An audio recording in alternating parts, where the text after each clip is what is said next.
The first thing I noticed wasn't the rain. It was steady that morning, tapping against the bedroom window in a way that usually helped me sleep. Seattle rain has a rhythm you get used to. This time, it didn't register at all. What pulled me awake was my phone vibrating once on the nightstand. Not an alarm, just a single alert. Quiet, polite, easy to miss. I reached for it without urgency, still half wrapped in the warmth of the blanket. The screen lit up my ceiling for a second before I focused. A notification from my banking app. I sat up. I hadn't been expecting anything. No bills due, no transfers scheduled. I unlocked the phone and opened the app, my thumb hovering for a moment before I logged in. I remember that pause clearly. Something in me hesitated, like my body knew before my mind did. Savings account. Yesterday, the balance had been just over $26,000. Not an exciting number, just enough to feel like a future, enough to breathe. That morning, it read 0.00, no decimals, no pending status, just empty. I didn't react right away. I stared at the screen, then at the gray light coming through the window, then back at the screen again, as if it might correct itself. It didn't. Below the balance was a single transaction line. Clinical, brief, family transfer, authorized under existing power of attorney. I set the phone down on the bedspread and sat there, listening to the rain. My chest felt strangely calm, almost hollow, like the air had been let out slowly instead of knocked out all at once. I didn't cry. I didn't swear. I didn't call anyone. I got up, padded into the kitchen, and started the coffee maker. The smell of dark roast filled the apartment while the machine hummed. Familiar sounds, normal sounds, the kind that tell you the world hasn't stopped, even if something important just did. I carried my mug to the counter and leaned against the cold quartz, watching water slide down the glass doors of my balcony. Somewhere below, a bus hissed to a stop. A neighbor laughed. Life continued. That was when the name surfaced, clear and unavoidable. My mother, Linda. I didn't call her. Not yet. There was no rush. Panic wouldn't bring the money back, and anger had never worked in my family anyway. I opened my laptop instead and logged into the bank's security portal. The blue light felt sharp against my eyes. A few clicks brought up the authorization history. The document appeared almost immediately. A power of attorney form, signed 5 years earlier. I remembered the day. I'd been 23, lying in a hospital bed after an emergency appendectomy. Groggy, dehydrated, still drifting in and out when my mother had placed the clipboard on my tray table. "Just in case," she'd said softly.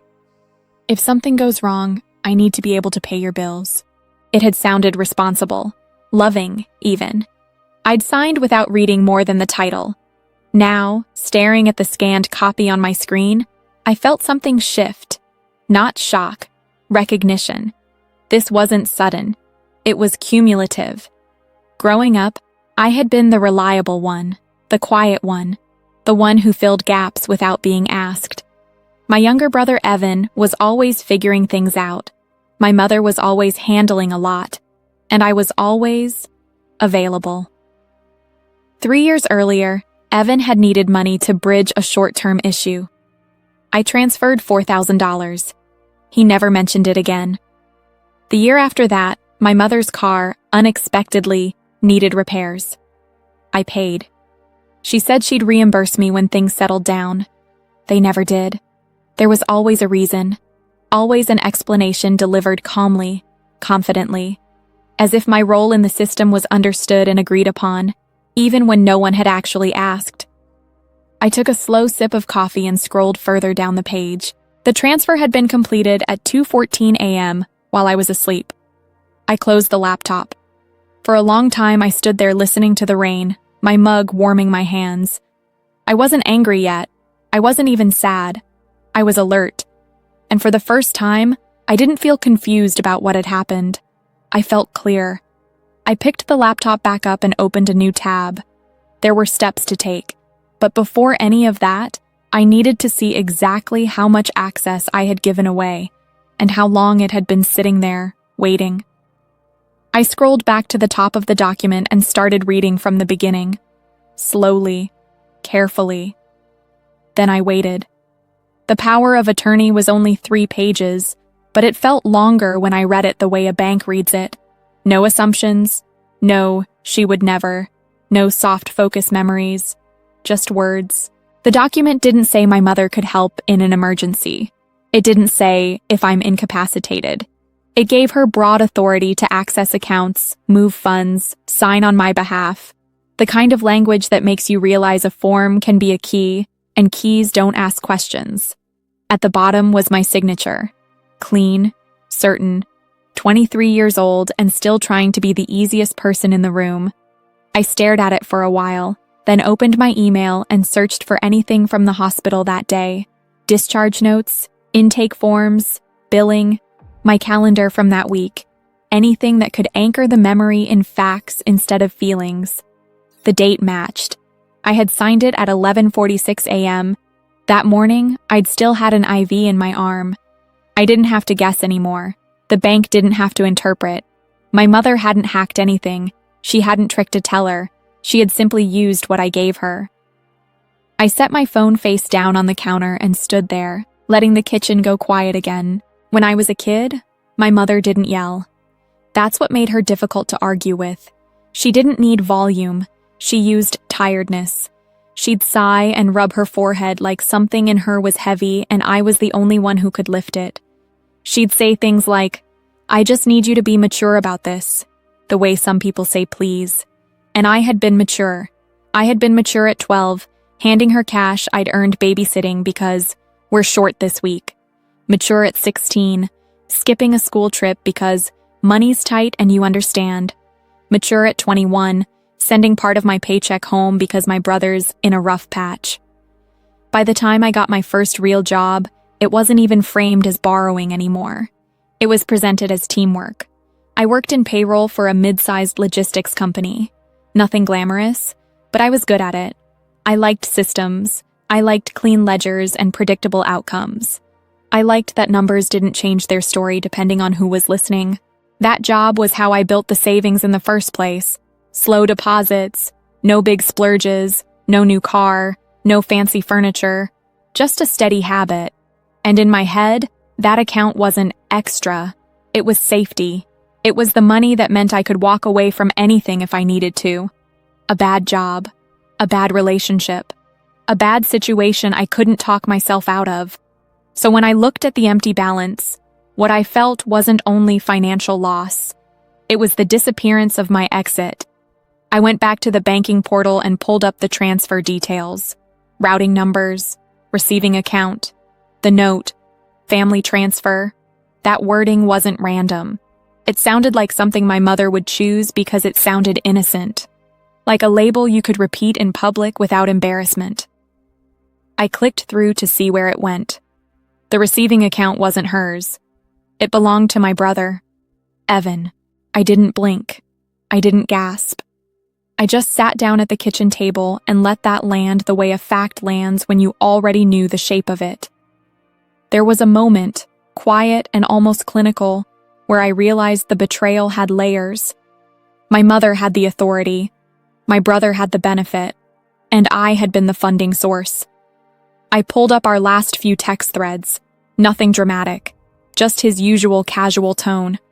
A message from 2 days ago. "Hey, you awake? Mom said you're doing good. Proud of you." Another from the week before. "You still coming down for her birthday? She misses you." No mention of money, no warning, no hint of urgency. Just the normal family script, delivered right up until the moment they took what they wanted. I opened my notes app and started a list. Not emotional, not poetic, just a timeline. Signed POA, 5 years ago, hospital. Transfer time, 2:14 a.m., today. Amount, full savings balance. Receiving account, Evan. I stared at the list for a few seconds, then added one more line. Who else knows? Because it never stayed between 2 people in my family. Information moved like water. Quietly, everywhere. My coffee had gone cold. I stood, poured it out, rinsed the mug, and set it in the drying rack with steady hands. Small order. One simple thing in the middle of a situation that wasn't. Then I took my phone and opened the call history. 3 missed calls from my mother since the transfer happened, and 1 voicemail. I didn't play it yet. I just looked at the notification and held still, listening to the rain, deciding what I wanted my next move to be before I heard her voice. I listened to the voicemail after I finished drying the mug. I didn't brace myself. I didn't rehearse responses. I just pressed play and let it run. "Hey, sweetheart," my mother said, her voice light, slightly rushed. "Call me when you see this. There's been a mix-up with the bank, but it's nothing to worry about. We'll sort it out. Love you." No apology, no explanation. Just a problem framed as temporary and already handled, as if my role was to agree and move on. I didn't call her back. Instead, I opened my laptop again and signed back into the bank portal. This time, I didn't look at the past. I looked at controls. There was a section labeled Account Authority. I clicked it. Her name appeared immediately. Full access, transfer rights, signature authority, the same permissions I had. I felt something settle in me then. Not anger, alignment. If this was a system, then it could be adjusted. I clicked Modify Access. The platform asked me to verify my identity. 2-factor authentication, security questions, a code sent to my phone. I completed each step slowly, deliberately, the way I handle payroll audits at work. No rush, no mistakes. Then I selected her name and chose Revoke Authority. A warning box popped up. This action will immediately terminate all permissions granted under this power of attorney. I read it twice. Then I clicked Confirm. The screen refreshed. Her name disappeared. I didn't feel relief yet. I felt traction. Next, I navigated to security settings and forced a logout on all connected devices. Changed my passwords to randomized strings, 40 characters each. Letters, numbers, symbols, the kind you don't memorize. I saved them to a secure manager and closed the browser. Then I opened a new tab and searched for the credit bureaus. All 3. I placed a freeze on my credit profile, one by one, answering questions about past addresses and auto loans I'd never taken. It took about 30 minutes. At the end of it, my accounts were quiet, locked, still empty, but no longer open. I checked the time. 9:07 a.m. My phone buzzed almost immediately. Mom. I didn't answer. It rang again. Then again. Then a text appeared. Why can't I access the account? I set the phone down and waited until the screen went dark on its own. At 9:14, it rang again. This time, I answered. I didn't say hello. There was a pause on the other end, just long enough for her to realize I was there. "What did you do?" she asked. Her voice wasn't panicked. It was irritated. The way someone sounds when a door that's always been open suddenly isn't. "I removed your access," I said. There was a sharp inhale. "You can't do that." "I just did." Another pause. I could hear movement, papers maybe, or a keyboard. She was probably trying again. "We needed that money," she said finally. "Your brother needed help." "You didn't ask," I replied. "We didn't have time," she said. And there it was. The justification delivered calmly, as if urgency excused permission. I stayed quiet. "You're being dramatic," she continued. "This is family. You'll get it back." "When?" I asked. She didn't answer right away. "Soon," she said, "when things settle." I let that sit between us. "I filed a fraud affidavit with the bank," I said. "They'll be reviewing the transfer." Her voice sharpened. "Why would you do that?" "Because it was unauthorized," I said, "and because I needed it documented." "You're making this bigger than it needs to be," she said. "Do you know what this could do to Evan?" I looked out the window at the rain starting up again, thin lines blurring the street below.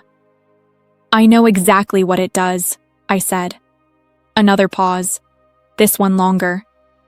You need to undo the report, she said. Call them back. No, I said. Her breath hitched. You don't understand what's at stake. I understand the numbers, I said. I understand the timeline, and I understand that you used a document I signed under anesthesia to empty my account while I was asleep. Silence. Then quietly, I'm your mother. I know, I said. That was when her tone changed. You think this makes you independent? She said. It just makes you selfish. I didn't argue. I'll be in touch through the bank, I said, or a lawyer. I ended the call and set the phone face down again. My hands were steady. I sat there for a few minutes, listening to the apartment hum, the refrigerator cycling on, the rain tapping the glass. I wasn't relieved. I wasn't triumphant. I was focused. Because this was no longer a conversation. It was a process. And the next step wasn't emotional at all. It was documentation. I treated the next few hours the way I treat month-end close. Quiet, methodical, no multitasking. I opened a fresh folder on my desktop and named it with the date. Inside it, I saved everything. Bank statements, the power of attorney, screenshots of the transfer confirmation, timestamps, access logs showing when authority was revoked. I labeled each file clearly, the way someone else might someday need to read it without me in the room. Then I wrote a timeline. Not a story, not an explanation, just facts in order. Date and time of transfer. Amount transferred, origin and destination accounts. Authorization mechanism used. My physical condition at time of signing POA revocation time fraud affidavit filed. When I finished, I printed it. Something about paper makes things real in a way screens don't. You can hold it, stack it, hand it to someone. My phone stayed face down the entire time. At noon, I made myself a simple lunch. Toast, eggs, a té standing at the counter. I wasn't hungry, but routine mattered. It reminded my body that I was still in control of small things, even if larger ones were in motion. After I ate, I checked my voicemail again. There were 4 new messages, all from my mother, each one a variation on the same theme. Concern, frustration, then pressure. In the last message, her voice dropped into something colder. You're forcing my hand, she said. If you don't fix this, there will be consequences. I deleted it. Then I opened my contacts and scrolled to a name I hadn't touched in years. My aunt, Rebecca, my mother's older sister. In our family, Rebecca was described as difficult. She asked questions. She didn't smooth things over. She had stopped coming to holidays a long time ago. I hadn't spoken to her since my graduation. I stared at her number for a moment, then called. She answered on the second ring. Yes, she said. It's Claire, I said. Linda's daughter. A pause. Then, I know who you are. I told her what happened, briefly. No emotion, just the outline. She didn't interrupt. When I finished, she exhaled slowly. I was wondering when she'd do that. That sentence landed heavier than anything my mother had said all day. You knew? I asked. I suspected, she said.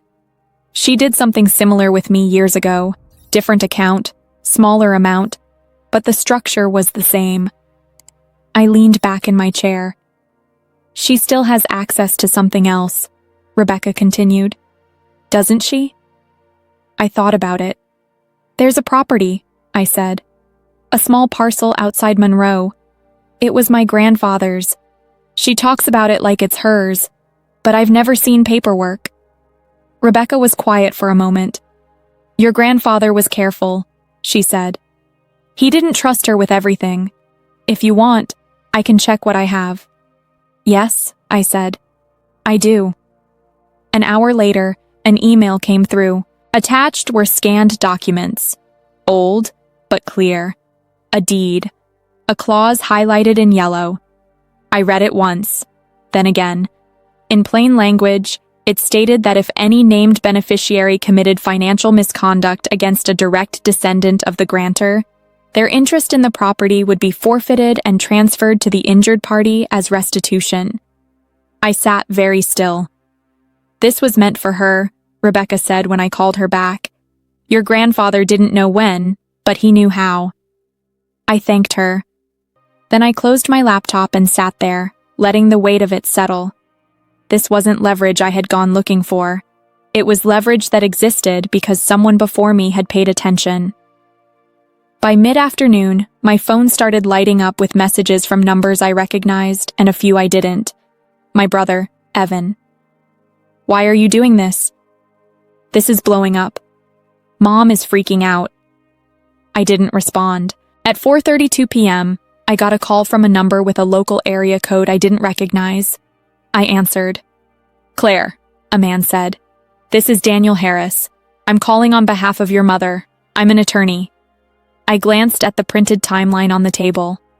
"Okay," I said. "We'd like to resolve this quickly," he said. "There's no need to involve third parties." "There already are," I said. "The bank. And soon, possibly, a court." A pause. "I'd advise you to be careful," he said. "Family disputes can get messy." "I'm not disputing anything," I said. "I'm documenting it." Silence. "We'll be in touch," he said finally. When the call ended, I didn't feel anxious. I felt prepared. I gathered the printed documents, placed them in a folder, and set it by the door. Tomorrow, I would take them somewhere they belonged. But for the rest of the evening, I did nothing. I cleaned the kitchen, took a shower, set out clothes for the morning. Then I turned off the lights and waited. The meeting was set for the next morning. Daniel Harris's office was downtown, all glass and brushed steel, the kind of place designed to make people lower their voices automatically. I arrived 10 minutes early and checked in with the receptionist. She offered coffee. I declined and took a seat near the window. I hadn't slept much, but I didn't feel tired. My thoughts were clear, ordered. When my mother walked in, I recognized the posture immediately. Shoulders squared, chin lifted, the look she used when she planned to be reasonable as long as everyone else cooperated. Evan followed a step behind her. He wouldn't meet my eyes. Daniel emerged last, gesturing us into the conference room. The door closed softly behind us. We sat. No one spoke for a few seconds. The quiet felt intentional, like the pause before a formal proceeding begins. Daniel cleared his throat. "Thank you all for coming. The goal here is to resolve a misunderstanding before it escalates unnecessarily." I folded my hands on the table. "There's no misunderstanding." My mother glanced at me sharply. "Claire, I'd like to keep this factual," I said calmly. Daniel nodded. "That would be helpful." I slid the folder I'd brought across the table. It stopped in the center, equidistant between us. "The transfer of my savings occurred at 2:14 a.m., I said. "It emptied the account entirely. It was executed using a power of attorney I signed while hospitalized. I revoked that authority yesterday morning and filed a fraud affidavit with the bank." My mother's lips pressed together. Evan stared at the folder like it might move. Daniel opened it and flipped through the documents. Slowly. He didn't comment as he read. That told me everything I needed to know. "This money was used to cover Evan's debt," my mother said finally. "We were protecting him." Daniel looked up. "Ms. Turner," he said to her, "did you inform your daughter prior to accessing the funds?" "No," she said. "There wasn't time." He made a small note. "And the receiving account belongs to your son?" he asked. "Yes." Daniel turned to Evan. "Mr. Turner, were you aware of the source of the funds?" Evan swallowed. "I knew she had savings," he said. "I didn't think—" "That's enough," my mother cut in. Daniel raised a hand slightly. "Actually, it's not." He leaned back in his chair and looked at me. "Claire, what outcome are you seeking?" I answered without hesitation. "Restitution and boundaries." My mother scoffed. "This is about money to you?" "It's about consent," I said, "and precedent." Daniel nodded again. then reached into his briefcase and placed a document on the table. "There's another matter we need to address." My mother stiffened. "This concerns a property deed tied to your father's estate," he said. "A clause that triggers forfeiture in the event of financial misconduct against a direct descendant." He slid the document toward her. She stared at it. Then she laughed, short and sharp. "That's ridiculous. That land is mine." Daniel didn't react. "Ownership is conditional," he said, "and the conditions appear to have been met." Evan finally looked up. "What does that mean?" "It means," Daniel said carefully, "that if this proceeds, the property would transfer to Claire as restitution."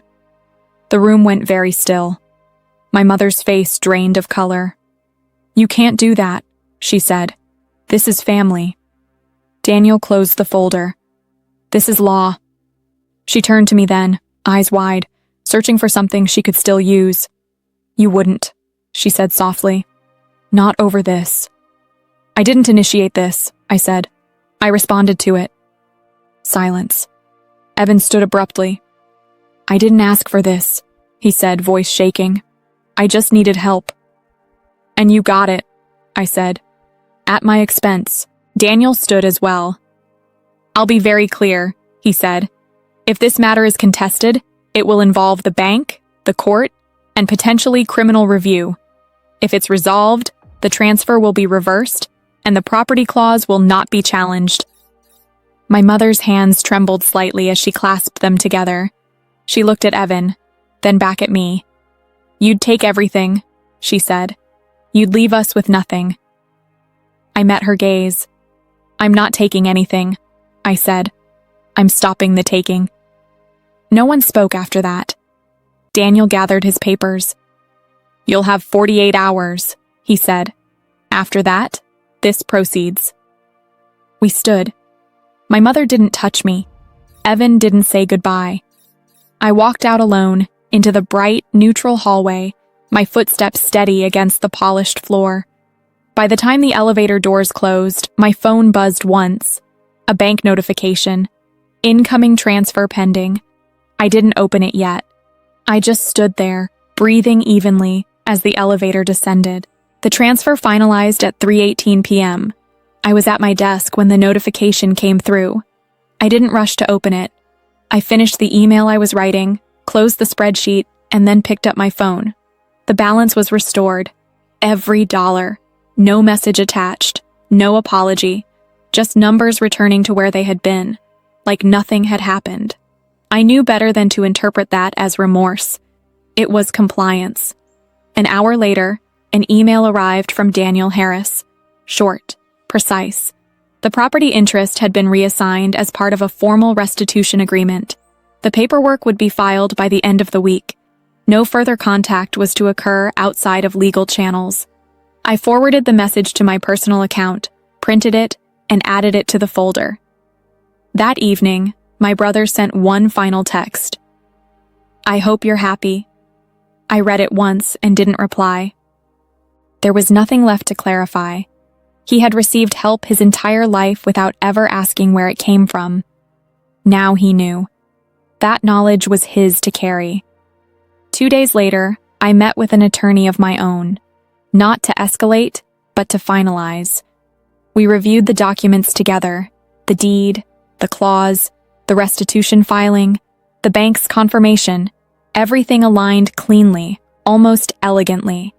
Systems have a way of resolving themselves when you stop interfering emotionally. "This doesn't happen often," the attorney said, tapping the folder lightly. "Most people back down before it gets here." "I didn't," I said. "No," she agreed. "You didn't." The property transfer was processed quietly. No announcements, no family meeting, just a clerk's stamp and a confirmation number. I never visited the land. I didn't need to. When the offer came in from a conservation trust a week later, I accepted it without negotiation. I wasn't interested in maximizing profit. I wanted closure. The funds cleared on a Friday afternoon. I sat at my kitchen table, sunlight stretching across the floor, and looked at the new balance. It was larger than I'd ever had before. but the number itself didn't move me the way I expected. What moved me was the absence. No buzzing phone, no anxious anticipation, no sense that I was waiting for the next problem to solve. My mother never called again. Neither did Evan. Through a mutual acquaintance, I heard that things were tense, that my decision had been hard for everyone. I let those words pass through me without sticking. Hard wasn't new. Unjust was. I updated my bank security one final time, added alerts, removed any remaining shared access. Then I closed the laptop and put it away. That night, I made dinner slowly, chopped vegetables, let the pan heat properly, ate at the table instead of the counter. When I finished, I washed the dishes and set them in the rack, the same way I had the morning everything changed. Only this time my hands felt lighter. There was no celebration, no sense of victory, just order. I slept through the night for the first time in weeks, and when I woke up, the silence didn't feel empty. It felt earned. A few weeks later, I moved. Not far, just across the city, into a smaller apartment with more light and fewer reminders. The kind of place where you can hear your own footsteps and nothing else. I didn't announce it. I didn't explain it. I signed the lease, picked up the keys, and handled the change quietly. On my first morning there, I unpacked one box at a time. Kitchen first, then the desk, then the bedroom. I made tea and stood by the window while it steeped, watching the street wake up. Someone walking a dog, someone unlocking a bike. Ordinary things. My phone stayed on the counter. Silent. That was the biggest change. No messages asking for help. No quick questions. No emergencies that somehow always required my money, my time, or my calm. The absence felt strange at first, like a sound you don't realize was constant until it stops. I used part of the money to pay off the last of my student loans. Not because I had to, but because I wanted the clean slate. I put the rest where it belonged, spread out, protected, boring in the best possible way. Safety should be boring. One afternoon, I ran into a coworker in the hallway at work. She looked tired, distracted. She mentioned, almost casually, that her parents were pressuring her to co-sign something she didn't fully understand. I listened. I didn't interrupt. I didn't tell my story. I just asked a few questions, practical ones, about access, about limits, about what would happen if she said no. She thanked me later for helping her think it through. That was when I realized this wasn't an isolated thing. It never is.